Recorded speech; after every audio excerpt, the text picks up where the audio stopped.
Hi, എല്ലാവർക്കും നമസ്കാരം. ഞാൻ ഡോക്ടർ ഷാന. ഞാൻ ഇന്ന് പറയാൻ പോകുന്ന ടോപ്പിക് നിങ്ങൾക്കെല്ലാം സുപരിചിതമായിട്ടുള്ള സ്ത്രീകളിൽ വളരെ കോമൺ ആയി കണ്ടുവരുന്ന PCOD അല്ലെങ്കിൽ പോളിസിസ്റ്റിക് ഓവറി ഡിസീസ് എന്ന രോഗാവസ്ഥയെ പറ്റിയാണ്.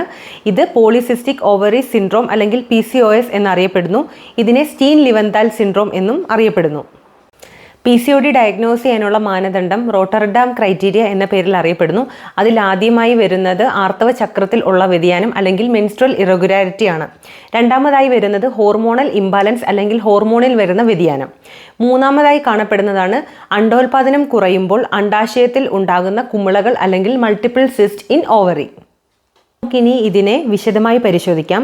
ആർത്തവ ചക്രത്തിലുള്ള വ്യതിയാനം എന്ന് വെച്ചാൽ നിങ്ങളുടെ മാസമുറ 21 ദിവസം മുതൽ 35 ദിവസത്തിന് ഉള്ളിലാണ് വരുന്നതെങ്കിൽ നിങ്ങളുടേത് ഒരു നോർമൽ ആർത്തവ ചക്രമാണ്.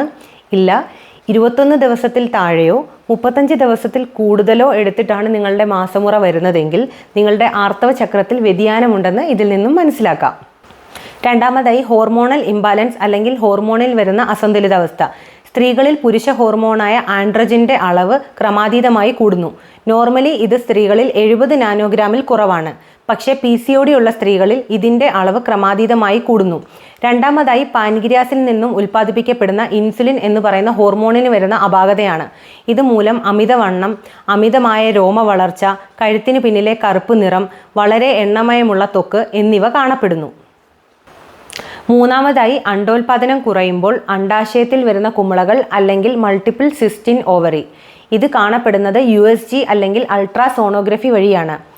ഇതിൽ വരുന്നൊരു ക്രൈറ്റീരിയയാണ് എല്ലാ കുമിളകളുടെയും എണ്ണം 12 അതിൽ കൂടുതലോ ആയിരിക്കണം.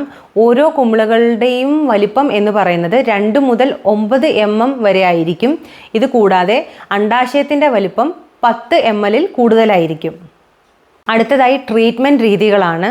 ലൈഫ് സ്റ്റൈൽ മോഡിഫിക്കേഷനാണ് ഇതിൽ മെയിനായിട്ട് വരുന്നത്. ഡയറ്റ്, എക്സസൈസ്, ജങ്ക് ഫുഡ്സ് ഒഴിവാക്കുക, ഇതൊക്കെയാണ് നിങ്ങൾ മെയിനായിട്ട് ചെയ്യേണ്ടത്. അടുത്തതായി ഹോർമോണൽ ടാബ്ലറ്റുകളാണ്. മെയിനായിട്ട് OC പിൽസ് അല്ലെങ്കിൽ ഓറൽ കോൺട്രാസെപ്റ്റീവ് പിൽസ് ആണ് കൊടുക്കുന്നത്. ഇതിൽ സ്ത്രീ ഹോർമോണായ ഈസ്ട്രജനും പ്രൊജസ്ട്രോണും അടങ്ങിയിരിക്കുന്നു. ഇത് കൊടുക്കാൻ ചില മാനദണ്ഡങ്ങളുണ്ട്. ഇത് കൊടുക്കാൻ പറ്റാത്ത സാഹചര്യത്തിൽ മെഡ്രോക്സി പ്രൊജസ്ട്രോൺ അസറ്റേറ്റ് കൊടുക്കാറുണ്ട്, അല്ലെങ്കിൽ മൈക്രോണൈസ്ഡ് പ്രൊജസ്ട്രോണും കൊടുക്കാറുണ്ട്.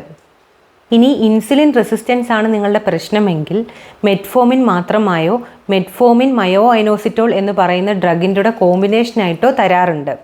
ഇനി PCOD മൂലം വന്ധ്യതയാണ് നിങ്ങൾ അനുഭവിക്കുന്ന പ്രശ്നമെങ്കിൽ ഇതിൻ്റെ ട്രീറ്റ്മെൻറ്റ് രീതികളിൽ വ്യത്യാസമുണ്ട്.